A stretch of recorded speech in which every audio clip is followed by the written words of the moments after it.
Olá pessoal, tudo bem? Estamos começando mais um podcast do Grupo Marca e hoje a gente vai conversar com um policial militar que virou deputado estadual. Ele vai contar essa história pra gente, como é que foi, como é que esse deputado estadual chegou na Assembleia Legislativa de Santa Catarina. Afinal de contas, antes disso teve muita história. O Sargento Lima, deputado estadual por Santa Catarina. Olá, Sargento, obrigado por ter aceito nosso convite para bater um papo aqui no Grupo Marca. Bem, eu sou funcionário do Grupo Marca aqui, né? Toda vez que tu fizer teu convite, eu vou fazer questão de estar presente. E é um orgulho muito grande estar conversando contigo, até porque você faz parte dessa história minha também, né, cara? Depois a gente explica depois. É verdade. O que a gente nota, né? A coisa mais comum, eu participei de campanhas políticas, acompanhei muito de perto e eu via muita população muito crítica. Político, aquela coisa que todo brasileiro fala. Político é tudo ladrão e tal. Como é que é? Eu ouvi isso. Eu não sei se você ouve isso, mas deve ter visto, ouvido de algum lugar. Como é que é essa relação, esse desapontamento que, de um modo geral, a população tem com a classe política? Como é que é lidar com isso com o dia a dia a partir do momento que o Sargento Lima virou deputado estadual? Duas coisas surpreendentes durante toda a campanha. Durante toda a campanha, olha, eu vou te falar, esses 35.053 votos foram trabalhados. Obviamente que o presidente Bolsonaro franqueou o nome dele para que a gente pudesse utilizar no Brasil inteiro e atingir nosso objetivo, mas eu tenho certeza que eu apertei 35.053 mãos. Eu andei mais do que ninguém. Eu gastei sola de sapato de verdade, eu fiz campanha de vereador para deputado estadual, principalmente dentro de Joinville. E vou te falar que por 2 oportunidades eu fui maltratado. Das outras 100 mil vezes ali que Então o aproveitamento foi muito bom. Foi muito bom mesmo. Uma vez eu vi que o sujeito estava bêbado, então eu relevei, né? Deixa pra lá. Eu falei, bêbado não tem juízo mesmo, né, cara? E a segunda vez é porque eu fui dentro falar com um militante de esquerda mesmo, aí eu fui maltratado ali, mas a falta de educação dele deixa pra ele mesmo. Eu peguei, eu voltei lá, tirei o santinho da mão, porque o meu santinho era limitado, eu não podia perder. Não vou gastar aqui, né? Não vou gastar aqui, tomei da mão dele. Falei, então me dá aqui de volta, já que tu não vai votar em mim, sucesso. Parabéns lá pro teu candidato, fui pra frente. Foi bem tranquilo. E agora, depois de eleito, o que me surpreendeu foi o carinho com que as pessoas me tratam mesmo assim.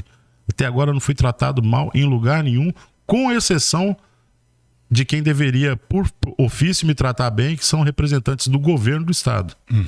Sabe? O fato de eu ser oposição, as pessoas realmente, né, chega num evento onde eu mesmo estou entregando uma emenda, né, tá lá o representante do governo, ele é anunciado e eu não. Sabe? Quer dizer, então, é muito baixo isso. Apesar que Moisés e a turma dele, eu já estou acostumado a mandar tomar naquele lugar bem forte mesmo, viro as costas e... Moisés não é o da Bíblia, né? Não. Carlos Moisés, governador. Governador Carlos Moisés. Então, manda... Que no começo não era Carlos Moisés, né? Ele era Comandante Moisés. Né? Comandante Moisés. Porque ele é dos bombeiros. Hoje eu chamo de vulgo Moisés. O vulgo Moisés. Ô, deputado, agora vamos voltar no tempo. Vamos parar um pouquinho. A gente vai voltar para essa parte. Vamos voltar lá para a Polícia Militar, porque sargento tem que justificar de onde que vem. Foram quantos anos de policial militar? Foram 22 anos muito bem aproveitados de Polícia Militar, inteiramente no trabalho operacional. Quer dizer, era policial mesmo do dia a dia, de rua. Piolho de viatura. Quer dizer, fazendo ali como é que se diz? As rondas. As rondas ostensivas. Tão importantes, né? E como é que foi essa experiência de 22 anos de policial militar? Porque deve ter acontecido histórias incríveis nesse período todo, né?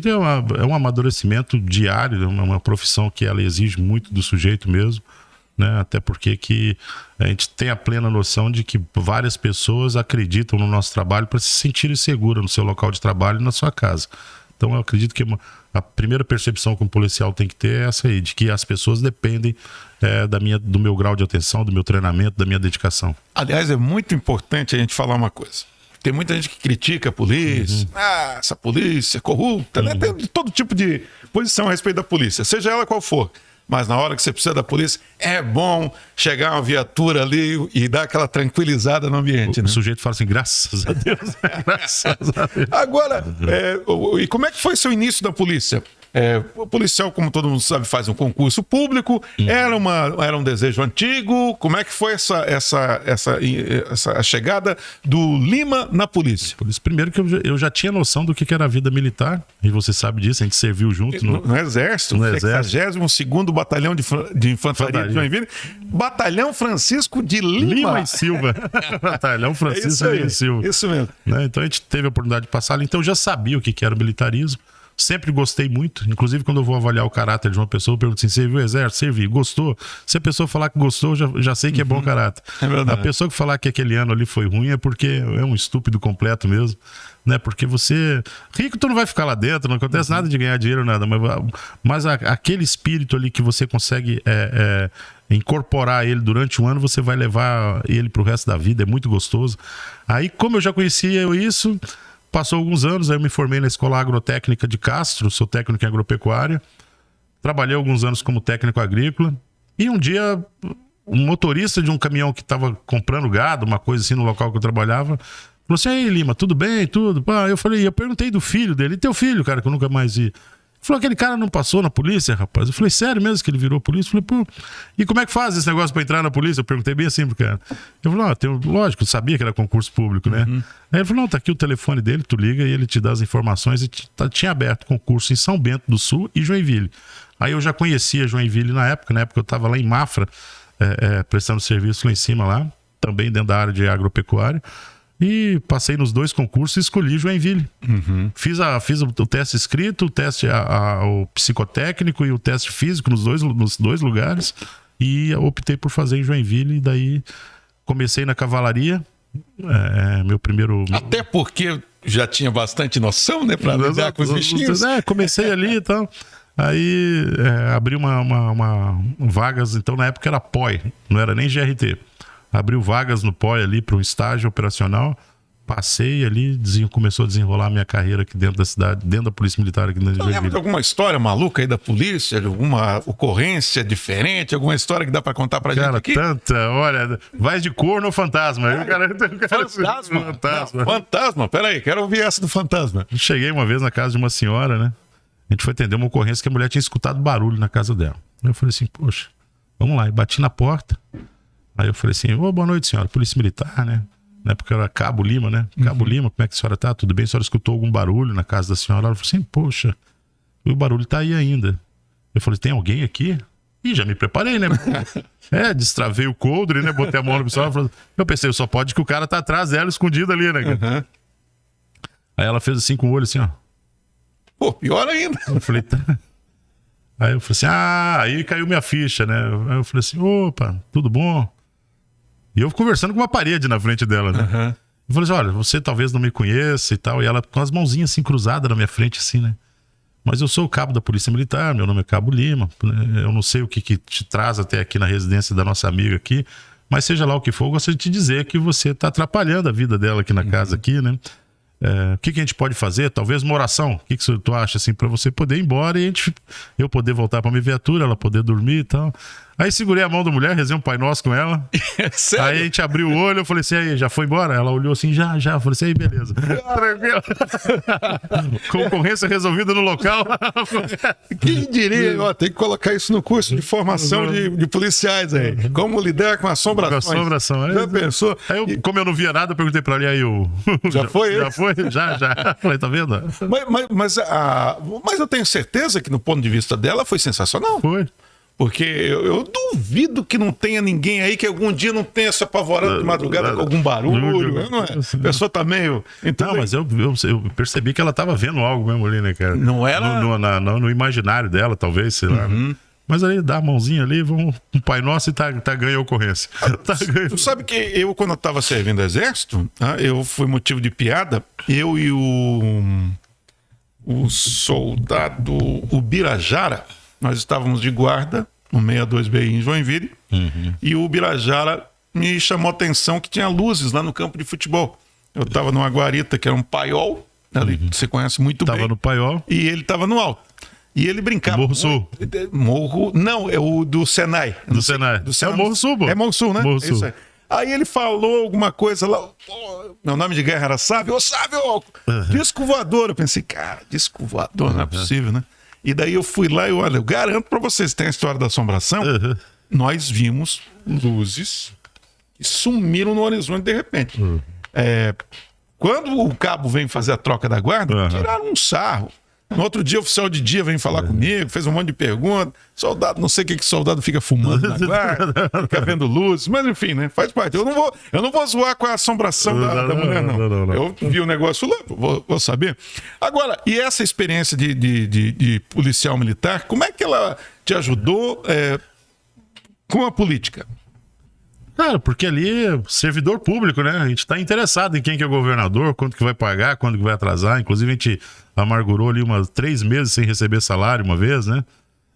Então eu comecei a ver que eu tinha que me inserir nesse mundo político, saber em quem que ia votar, porque a minha profissão dependeria disso no futuro. Quando você fala 3 meses sem salário, é 90 dias sem cair nada na conta? 90 dias sem cair nada na conta mesmo, né? Sério, cara? Sério. Aí tu ia lá no outro mês, passava o cartãozinho 0. No outro mês 0. Agora eu fico imaginando, porque... na época eu era solteiro, eu não tinha um pardal pra dar água. Mas mesmo assim eu pagava aluguel, comida, lógico, tinha que viver e tal. Mas sabe o que eu fico imaginando? Porque quando a gente sai pra trabalhar, né? Você pode achar o chefe chato, o trabalho chato, o salário ruim, tudo isso é normal. Mas o trabalho de um policial é bastante diferente, né? Você sai de casa sem saber se você vai ter que lidar com um vagabundo atirando na sua direção. É uma profissão muito distinta da maioria das outras. Mas sempre revista pessoal, tu fura o dedo numa agulha contaminada com HIV no bolso de um viciado, acabou ali, né? Então vai. Mas foi uma época muito dura ali, ali que eu conheci o que é o bico, né, cara? Aliás, vamos falar sobre isso. Todo mundo fala, né? O policial não pode fazer nenhum serviço fora, segundo a legislação, né? Não pode, né? É assim, né? Ainda é assim. Gente, pelo amor de Deus, todo mundo sabe que, infelizmente, o policial precisa fazer porque ele precisa, né? Ele não faz porque ele acha divertido nas horas de folga trabalhar mais. Não é verdade. O que poderia ser feito para mudar essa realidade, Sargento Lima? Olha, a questão de elevar salário, a gente sabe que é praticamente impossível, né? Até porque não é o Santa Catarina. Todos os estados, a gente tem que ter responsabilidade. Todos os estados da federação trabalham dentro daquela margem de segurança ali da lei de responsabilidade fiscal. A única pessoa que não consegue enxergar isso é o governador Carlos Moisés, que está formando uma nova classe de ricos do estado. Mas, via de regra, os estados têm que ter um controle com o salário do servidor público. Também, quem passa no concurso para a polícia não está ganhando num prêmio da Mega Sena. Ele sabe que ele tem um salário que é compatível com a função que ele exerce. E não pode ser superior ali a, sei lá, de algum... eu quero equiparar o salário do soldado a de um juiz, né? Que até a progressão para chegar lá em cima, até o concurso para fazer é outro grau de dificuldade. Porém, o que leva o sujeito a fazer bico ali é aquilo que leva qualquer pessoa num país civilizado a se esforçar um pouco mais, que é você... Complementar. Normal, todo mundo gosta de dinheiro. Às vezes nem é para complementar a renda, mas você tem o direito de ganhar dinheiro. Não, vamos pagar muito bem para a polícia para ele ficar dormindo. Não. E se ele quiser no horário de folga dele? Por isso que a gente vive no país livre. Se ele é meu entendimento, né? Eu sei que hoje em dia tem uma legislação contrária a isso, né? E isso pode ser trabalhado no futuro. Mas o que eu faço no meu horário de folga é da minha única e exclusiva conta. E para que melhor, na minha opinião, eu não vejo ninguém mais qualificado do que fazer a segurança de um pequeno estabelecimento comercial ou de uma casa noturna do que um policial. Eu não é. Eu não vejo. Com todo o respeito aos seguranças civis, que não são policiais ou militares, enfim, mas eu tenho a impressão que são pessoas muito qualificadas, acostumadas a lidar com situações adversas, né? Eu vou te falar, existe uma paridade muito grande entre a segurança privada e a segurança pública. Graças a Deus, Santa Catarina está bem servido de segurança privada também. Só que é o seguinte, até o sujeito da segurança privada, na folga dele, ele também faz o bico dele. Claro. Da segurança. Isso chama liberdade econômica, gente. Você trabalha no que você quiser. Se você quiser ter 5 empregos, tu pode ter. Eu não sei... Eu também nunca entendi qual é a inspiração para existir uma legislação que vete isso. Existe uma justificativa? Existe. Qual que é a justificativa? A justificativa é que você não pode se dedicar... exclusivamente é uma atividade que mais tarde ela vai te comprometer na tua atividade fim. O fato de ser segurança pode eventualmente utilizar o Estado para poder aferir lucros de outra forma. Né? Mas o cara tá ali, não tá fardado, não tá nada, ele vai lá, faz o trabalho dele no local dele. Eu acredito que cedo ou tarde isso aí vai mudar, né? tanto o segurança privado quanto a segurança pública vão poder fazer o bico deles tranquilamente e devem fazer, né? Dinheiro não faz mal para ninguém. Eles demonizaram o cara que quer, chamam de ambicioso, não é isso? Se eu quiser ter 10 empregos, eu vou ter 10 empregos, dinheiro não faz mal para ninguém. Com certeza, com certeza. Eu sempre achei o maior absurdo, assim, a indignação de algumas pessoas. Poxa, o policial estava fazendo segurança na padaria. Que bom! Eu quero ir numa padaria à noite, comprar o meu pãozinho. Vou ficar muito feliz em saber, aquele cara deu segurança, ele é policial militar. Eu vou ficar muito mais tranquilo do que se não tiver a figura de um segurança ali. Agora, em relação ainda a essa questão da polícia e a política, quanto de apoio dos policiais militares o Sargento Lima teve? Foi possível mensurar isso na campanha? É muito difícil mensurar isso. Óbvio que eu não tenho inimigos dentro da polícia, né? Eu não tenho inimigos... eu tenho inimigos dentro da política, isso eu tenho. O sujeito que... Eu costumo brincar que o cara que não tem inimigo, nem homem não é. Amigo de todo mundo? Pô, o que é isso, cara? Tá louco? Tem que discordar de alguém. Pô, você tem que ser contra alguma coisa, né? Mas dentro da polícia eu não tenho inimigos nenhum. Obviamente que às vezes eu sou mal compreendido por alguma parcela da polícia militar que acredita que eu deveria me comportar lá dentro como um chefe de sindicato, né? Que eu vendo apenas os interesses... Só os interesses exclusivos da polícia, da classe, né? Da classe. Só que eu também falo para essas pessoas o seguinte: amanhã ou depois eu quero que 2, 3 colegas meus saiam candidatos a deputado estadual e tenham votos. Que a população aprenda a olhar para o militar, né? A olhar para o policial e falar assim: olha, vale a pena votar nesse cara, porque ele também atende o meu interesse. Ele não fica aquele piano de uma tecla só lá, aumenta. Olha, os defensores conseguiram. Por isso tem que conseguir também. Isso o tempo todo. Obviamente que aquilo que é justo eu vou correr atrás, ou vou votar de forma positiva, vou pressionar o governo para que aquilo que é justo seja feito, mas me comportar como sindicalista maluco, isso aí eu não vou fazer mesmo e pronto, acabou. Vamos falar um pouquinho de porte de arma? Vamos. Porte, como é que é? Porte ou posse? Como é que funciona aí? Só explica. Tem as duas situações, né? Mas o Sargento Lima, ele defende o quê, exatamente? Olha, a gente tem... O Sargento Lima defende a flexibilização do porte de arma. Que é o sujeito poder sair com portar a arma. Ele poder estar portando a arma mesmo. Quer dizer, eu estou dirigindo meu carro e eu posso estar com a arma dentro de um carro. Isso, seria isso? Ou na tua cintura, né? Enfim, é isso que eu defendo, a flexibilização das leis que podem vir a abrir essa oportunidade de você portar a sua arma. Isso é a nossa defesa. Eu sou um armamentista, não escondo isso de ninguém. Como eu disse, quer viver num país de primeiro mundo? Comporte-se como se estivesse no país de primeiro mundo, corra atrás de leis de países de primeiro mundo. No primeiro mundo você pode comprar uma arma com a tua carteira de habilitação numa loja de armas. Óbvio que vai ter que esperar um tempinho ali, é feito um cadastro teu, que vai ser verificado o seu nome, depois nada consta, tá aqui tua arma, me dá o dinheiro pra cá e pronto, acabou. Deixa eu fazer as perguntinhas clichê da arma que todo mundo faz. Pode. Os anti-armamentistas dizem o seguinte: poxa, mas a arma mata. Né? Claro que mata, né? É para isso que se faz uma arma.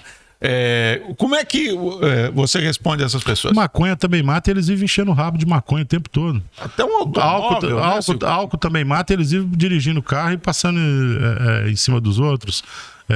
Votar feito um animal também mata muito e você acaba tendo hospitais aí que estão com a porta fechada, que não tem um atendimento à altura daquilo que você contribuiu como pagador de impostos. Isso aí também mata. Então toda essa rebeldia com a arma, nós sabemos que ela faz parte de uma grande estratégia, né, de desarmar a população, de deixar o cidadão de bem desarmado, de estar legislando somente em prol do criminoso. Né? Agora imagina, eu sempre dou o seguinte exemplo: você mora, e como tem pessoas que moram no sítio, um lugar mais isolado, ou mesmo uma cidade, numa região mais afastada do centro, você vê que tem um bandido lá no seu na sua residência e você não pode fazer nada. Nada. Né? Pra você ter uma ideia, essa semana passada foi do Senado para a Câmara de Deputados Federais para votação um projeto de lei que cria um auxílio ao agressor de mulheres. Tá? Inacreditável. Com 0800. Você liga para lá e fala assim: Olha, eu tô a fim de dar um cacete na minha mulher, como é que eu faço? Será que acha que eu devo, não devo?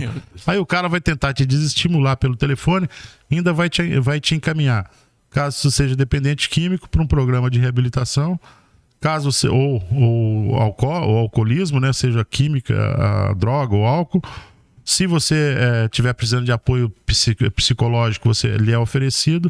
E se você estiver desempregado, uma vaga no Cine para você concorrer. Então você acabou de criar uma nova classe de beneficiados, que, né, são os agressores de mulher. Para mim, então assim, essas coisas que são o fim da picada, que ninguém consegue acreditar quem foi o bandido que teve essa ideia. Isso aí não gera tanta discussão como gera o porte de arma. Eu não sei se é o presidente Jair Bolsonaro que defende. Eu acho que é ele. Então, se não for, me corrija. Mas ele defende que, inclusive, até fuzis possam ser comercializados no país, desde que pessoas qualificadas para utilizá-lo. Recentemente, nós tivemos um caso em Florianópolis, de um policial militar que foi atender uma ocorrência e foi morto por um bandido que estava usando um AK-47. Quer dizer, o fuzil chega no Brasil de qualquer jeito, né? E chega e mata um profissional da Polícia Militar. Foi recente, né? Coisa de agora, alguns dias atrás. 3 semanas atrás. Aí. Então, qual que é a sua opinião a respeito desse tipo de armamento mais pesado? Primeiro, né, que ele não deveria estar aqui dentro do país. Se não fosse o narcotráfico, ele não estaria aqui. O Brasil não produz cocaína, né? Nós temos lá alguns países da América, não vou ficar falando de nomes, até porque o cara que nasceu naquele país e mora no Brasil se ofende. Mas nós sabemos quais são os 2 países que são cocaineiros aqui na América Latina. O Brasil é rota do tráfico internacional. E detalhe, grande parte da cocaína que entra no Brasil não fica no Brasil. É uma pequena parte ainda que fica. O restante vai para a Europa, para a Ásia e a América do Norte. Se os gringos querem ajudar a gente em alguma coisa, é parar de cheirar. A partir do momento que eles parar de cheirar, já ajuda muito o Brasil. Uhum. Pelo menos ajuda a tirar o Brasil da rota do narcotráfico de cocaína.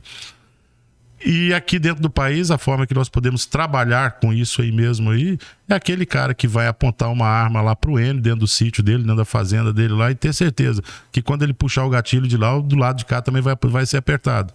Aí quero ver se vai ter essa boa disposição. Uma coisa é certa. Se o sujeito desconfia que num lugar tem um sujeito armado, ele vai pensar 2 vezes antes de invadir aquele lugar, né? Ainda que ele não veja ninguém, mas ele vai ficar mais atento. E isso é público e notório porque diminuiu o número de homicídios no país. Uhum. Com essa flexibilização, pouca ainda, não chegamos no ponto que nós queremos chegar, né? Tanto que eu quero instituir em Santa Catarina a Rota do Tiro, a rota turística do tiro, transformar Santa Catarina no estado mais armamentista do Brasil. Que compreenderia que cidades essa Rota do Tiro? Bom, nós vamos fazer uma audiência pública dentro de alguns dias ali, nós vamos definir qual seria essa Rota do Tiro. Mas já tem algumas cidades candidatas? Você ainda não dá para nós vamos fazer um zigue-zague no estado aí, porque nós temos uma tradição ítalo-germânica aqui em Santa Catarina, muita cultura italiana e alemã que adota essa prática do tiro ao alvo, né? Tiro ao prato, tiro ao pombo, caça ao javali. Então a gente está mais os cursos táticos ainda, que o pessoal gosta de atirar em stand indoor, stands abertos, outdoor.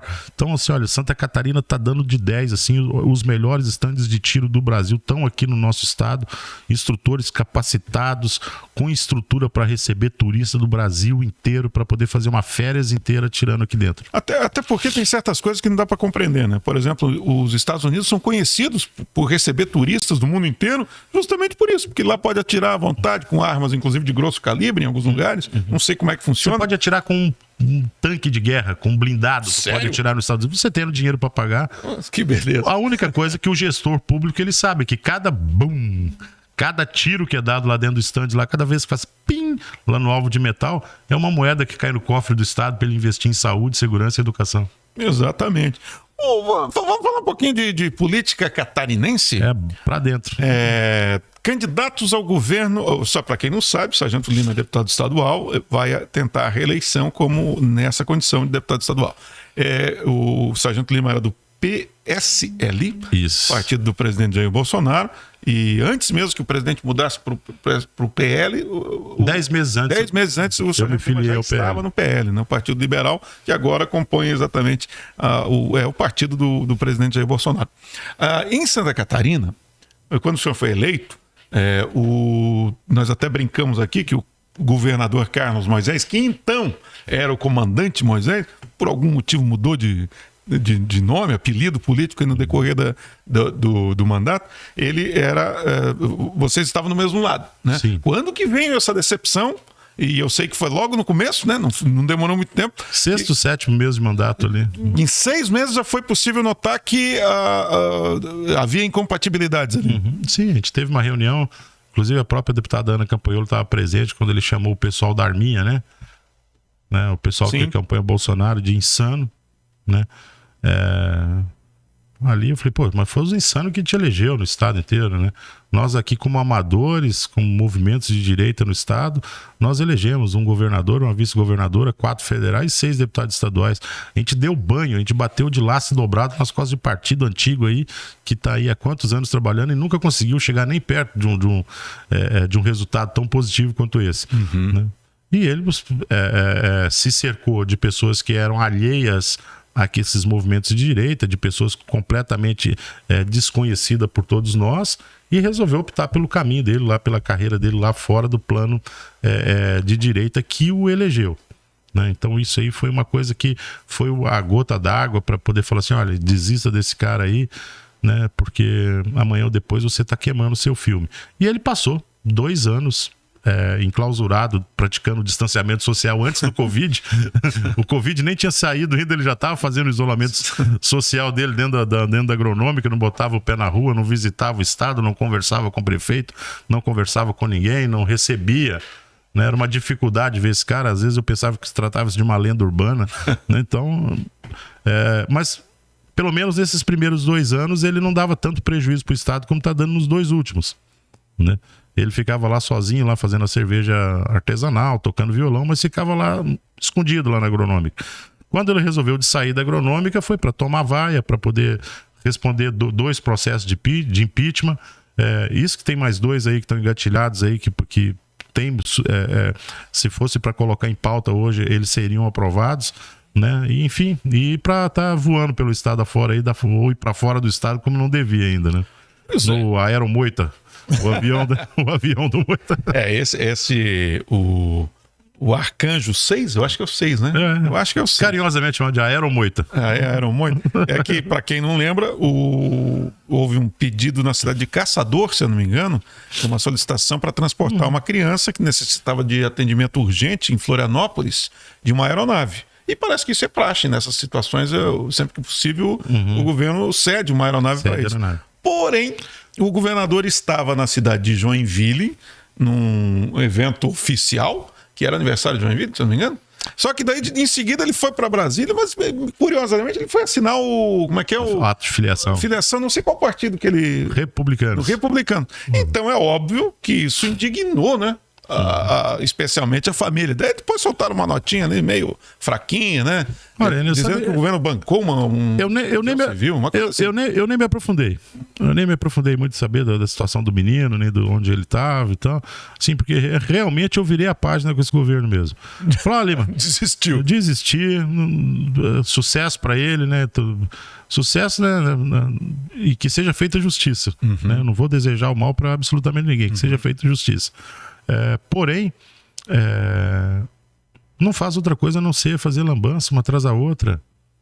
Ele parece que faz proposital as coisas. Deixa eu falar uma coisa, o pessoal sempre brinca assim, ó. Pô, nunca fui consultado para pesquisa, né? Outro dia eu recebi uma ligação de um instituto chamado MAPA, por telefone. Fazendo uma pesquisa aí. Eu queria compartilhar isso com o pessoal, que muita gente fala, ninguém liga, ninguém pergunta, só para saber. Esses institutos de pesquisa aí. Por exemplo, quando o senhor vê pesquisas que apontam o Lula na frente, que são divulgadas aí com alguma frequência, eu nem me lembro de nenhuma agora para citar, porque são nomes diferentes. Como é que o senhor avalia isso aí? Olha, provavelmente foi feito em frente de presídios, prostíbulos, né? em praça pública, onde os desocupados estão ali sentados ali, ou então ligando, sei lá, hoje o dia todo cadeia tem celular dentro. Então, né? O resultado da pesquisa pode vir disso aí, viu? É a única alternativa. Ô, deputado, agora o senhor falou do Jorginho Melo, né? Nós temos aí em Santa Catarina, os candidatos ao governo deve ter mais gente aí, mas deve ser Jorginho Melo, o Jean Loureiro, é isso? O prefeito de Florianópolis. Prefeito de Florianópolis, Jean Loureiro, o Antídio Lunelli, só que até ele tem preocupações com o MDB, porque ele sabe que o MDB está acertado, a bancada do MDB está acertada com o governador, não está? Eu tô, mais ou menos, não tem uma turma lá? Se não está acertado, está votando redondo todas as matérias do governo. Ou então eles concordam com tudo que acham que o governador é genial. Ou né? então veio no Moisés um oráculo, né? Mas enfim, né? Votam fechadinho. E até o prefeito de Aragua do Sul tem, assim, ele tá meio assim, ó. Não sei se essa turma aí, né, vai estar. Então, vocês tem mais algum? O PT tem algum definido quem é candidato? Não sei. Deve ter, né? Deve ter algum candidato. Como é que qual é o cenário que o senhor imagina aqui para Santa Catarina? Na última eleição, o PSL com o Bolsonaro atropelou em Santa Catarina, né? Foi absurda a votação, né? Eu vejo para Santa Catarina primeiro turno e vou te explicar o porquê. Em 2018 eles estavam trabalhando com amadores. Eu era um amador.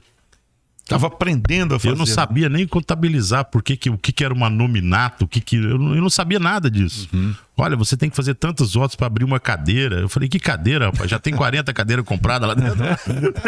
Não, a cadeira que eu digo é a cadeira de deputado e tal. Em 2018 eles enfrentavam amadores. A gente passou os últimos 3 anos se preparando para colocar um governador bolsonarista, de direita, conservador na frente desse estado. E por um motivo muito simples. Nós precisamos ter um governador que tenha alinhamento com o governo federal. Eu passei 3 anos sem ter governador. O presidente do Brasil passou 3 anos sem ter um governador no estado de Santa Catarina.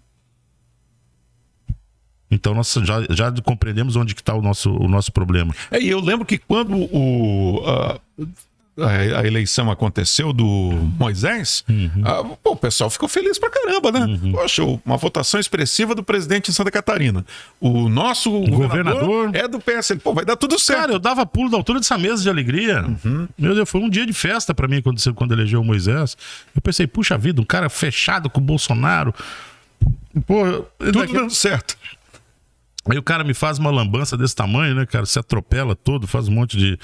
toca o pé pelas mãos, mas enfim, né? O que eu acredito ali é que a gente está muito perto de um primeiro turno em Santa Catarina, né? Eu não sei quem que vai ser o segundo colocado, mas o primeiro chama Jorginho Melo. Até onde não se falava de Jorginho Melo, hoje se fala de forma muito... ele ficou muito... Teve uma evidência muito grande com ele com a CPI do Covid, Pronamp, o HELP, são projetos que estão ajudando aí centenas de milhões de brasileiros em todo o território nacional, né, a contratar crédito com carência. Então, enfim, tudo isso aí fortaleceu muito o nome dele. O catarinense já não quer mais novas experiências, né? Os outros candidatos também têm seus telhados de vidro, né? Na verdade, ninguém levantou o dedo e falou eu sou o candidato ainda, porque sabe que a pedrada vai comer, né? E nós da direita, nós temos essa característica agressiva mesmo, né? Desde que não mexa com a gente, deixa eu eleger meu governador de boa, não mexa comigo que você vai passar ileso.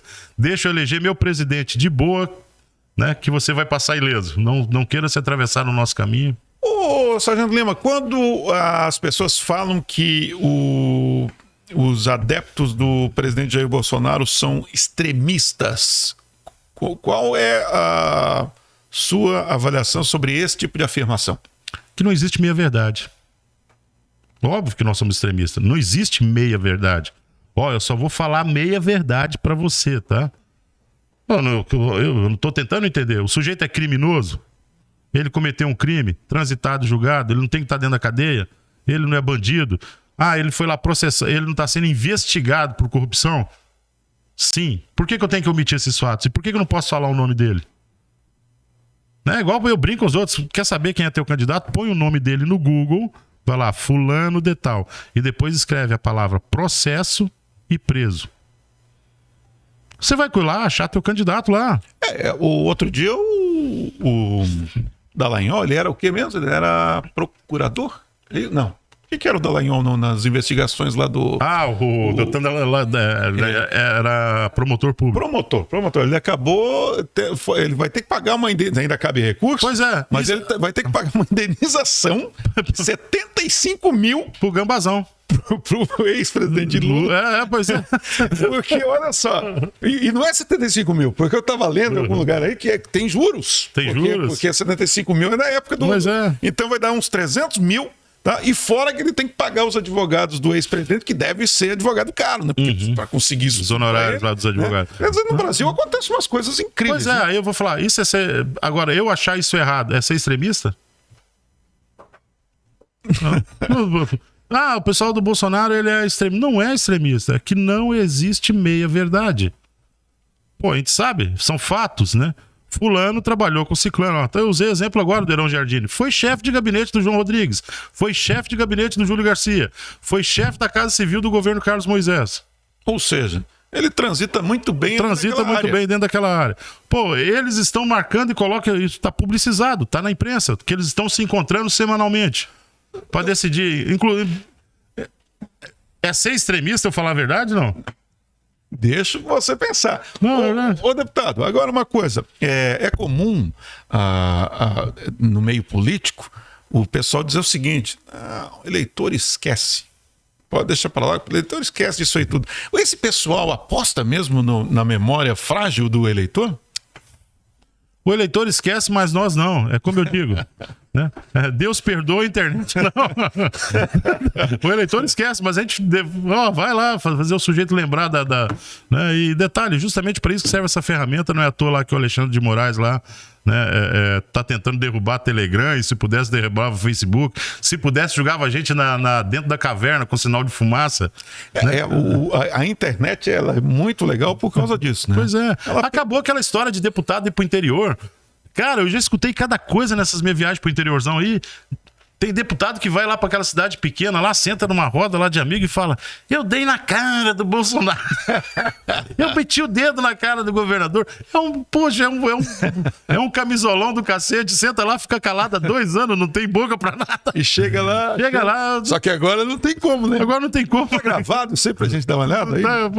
Pô, beleza. Hoje em dia não, lá mesmo no interiorzão, como assim. Pois é, eu não recebi nada teu no WhatsApp. Né?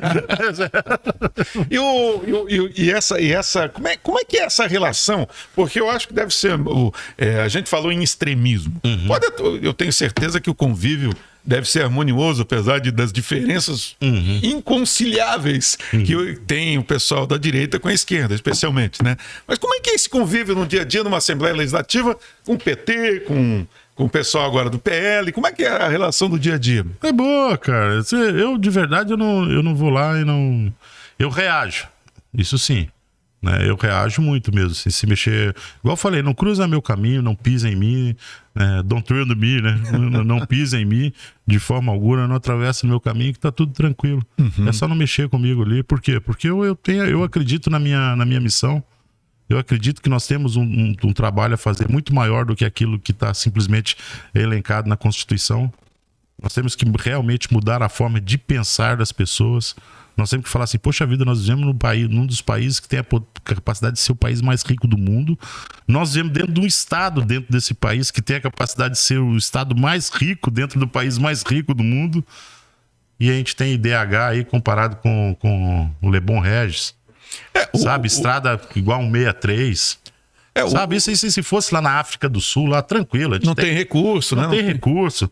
Mas a gente num estado rico, num país rico, tem uma porcaria de uma miséria, de um serviço de lixo desse que às vezes prestam pro catarinense, é injustificável. É isso que o deputado Sargento Lima falou, é sensacional, porque o país é rico, a população que é pobre. Quer dizer, o que precisa é competência para tornar aquela pessoa que não tem acesso a uma situação financeira mais equilibrada a essa situação. Esse que é o grande desafio, né? Claro. Só que a corrupção, deputado, está espalhada por tudo. É difícil de combater isso aí, né? É difícil de combater porque eles ensinaram também, lógico, por isso que a gente fala de doutrinamento, eles ensinaram a minimizar o que é corrupção.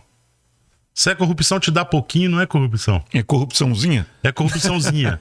Né? Ele só furou a fila do hospital pra mim. É um santo de um homem. Ai, meu Deus do céu. Consegui uma vaga pra minha filha lá no... É um santo do homem. Arranjou um empreguinho pra minha nora. Nossa, ele é um amor. E isso é corrupçãozinha. E isso vai ampliando. Aí um dia o cara tá lá no Jornal Nacional com a cara dele, ou no jornal aqui do regional, com a cara dele escrito vagabundo, corrupto, embaixo tá preso, algemado, com tornozeleiro eletrônico. Todo mundo olha pra ele e diz, pô, mas esse cara já me ajudou já. Ele já me furou uma fila pra mim. Gente boa. Gente boa pra caramba, né? Só ser gente boa não basta, né? Ô, deputado, por exemplo, eu lembro que na época do Lava Jato, nossa, o que teve de prisão, né? Governador do Rio, eu acho que todos. Não sobrou um, né? Eu até não sei se teve governador que não foi preso ou pelo menos respondeu alguma coisa. Construíram uma galeria na Papuda só pra botar governador. É impressionante, né? O que aconteceu. Deputados, enfim. Com a origem disso tudo aí, foi o início da confusão. Quem denunciou, acho que foi o Aécio Neves, né? Que começou, que ele ficou meio chateado. Aí ele jogou o negócio no ventilador, né?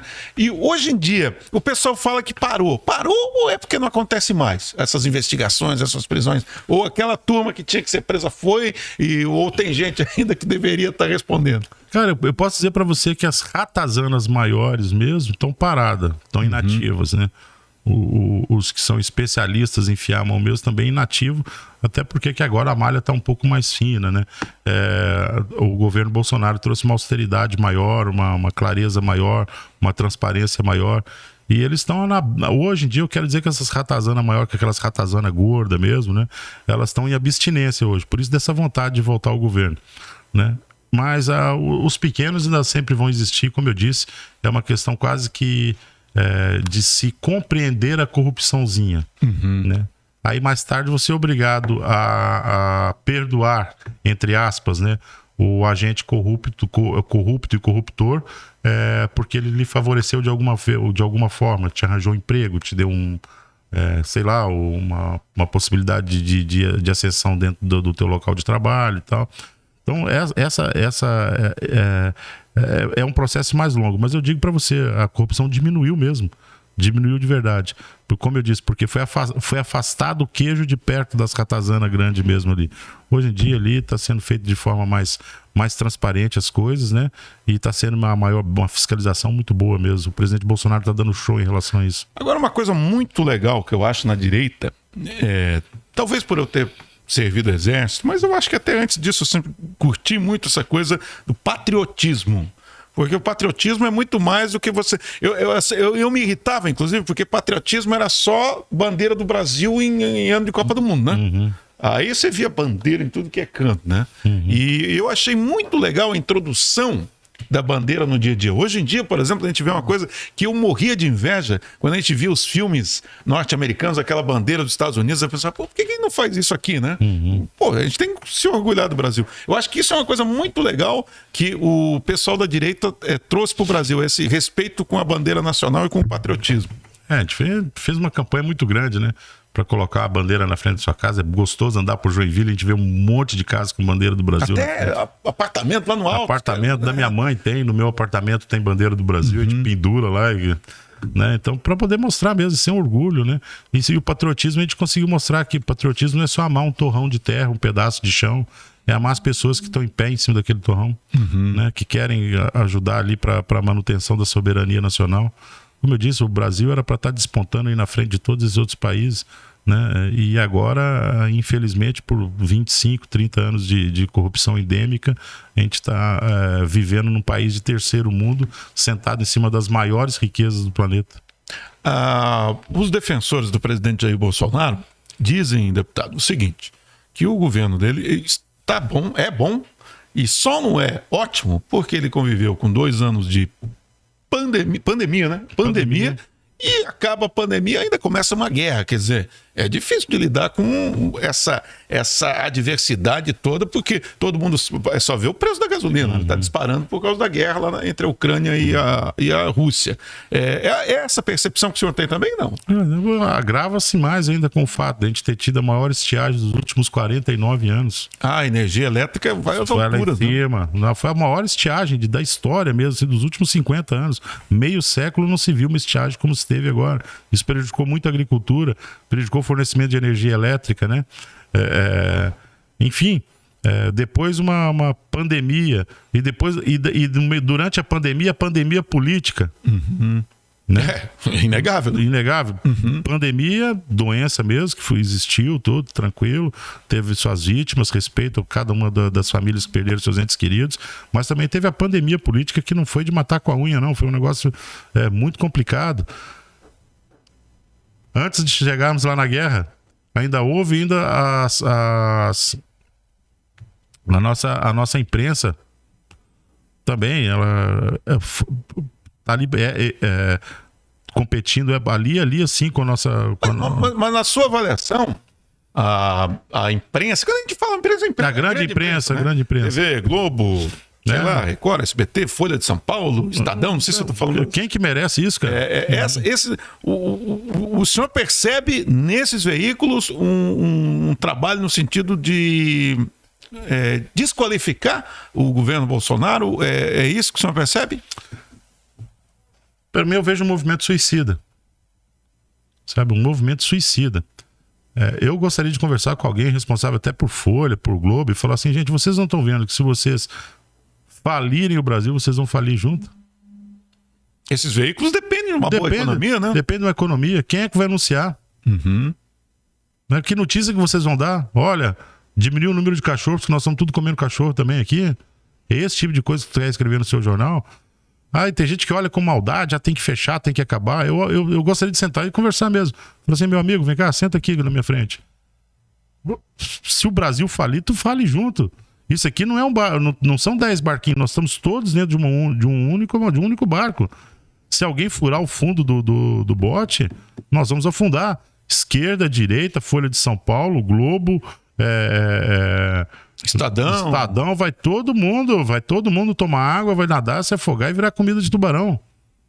Né? Qual parte que eles não entenderam disso ainda? Mas a pergunta que eu não elaborei a pergunta como eu gostaria. Não, mas o senhor vê um trabalho orquestrado? Sim, claro que totalmente orquestrado. Tanto que eles fabricam já narrativas, né? Já começam de longe, dentro de um programa infantil, faz uma brincadeira. No programa da manhã feminino, lá que é pro público feminino que tá em casa ainda. Tem aquela dose de maldadezinha. Aquela dose de maldadezinha, já deixa né? Pra sequência. Daqui a pouco vai começar outro programa, nós vamos terminar de falar disso. Não, sabe por que eu falo isso? Eles vão construindo ideias e narrativas, né? Não, sabe por que eu falo isso? Porque é muito recorrente entre o pessoal da direita afirmar isso, né? Que, existe um movimento, né, orquestrado, os caras estão trabalhando contra, né? E eu queria uma opinião de alguém que da política e que está ali dentro, né? É perceptível, existe, é inegável.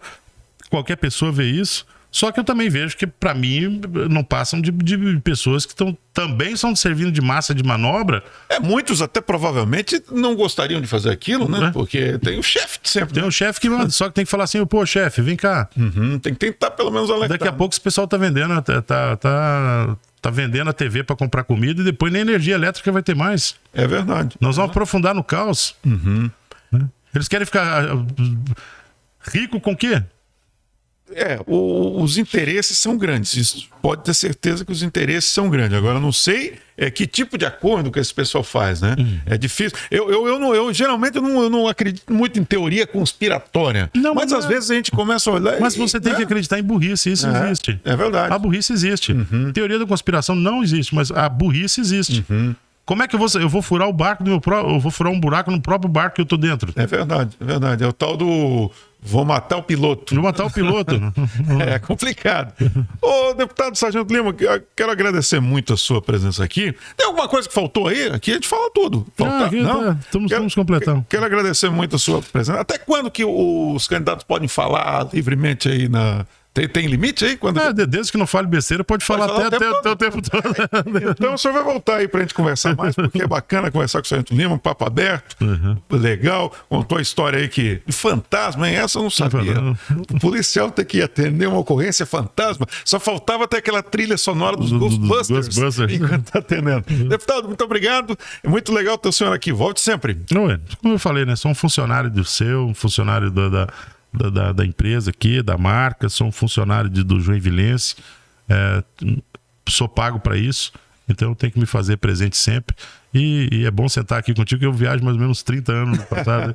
Né? Para quem não sabe, o Enio, né? Na época o teu nome de guerra era? Sávio. O Sávio. O Sávio era o operador do Boca de Ferro no quartel. Atenção, tenente não sei o quê, favor comparecer não sei onde, no S4, no S4, no S3, era o Boca de Ferro. Lá era uma beleza, rapaz. Em vez de tirar serviço, ficar ali anunciando ali, era a melhor coisa do mundo. Então, levava umas turinhas também. Comunicador sempre, né? É verdade. Obrigado, Sargento. Até uma próxima. Grande Sargento Lima, deputado estadual.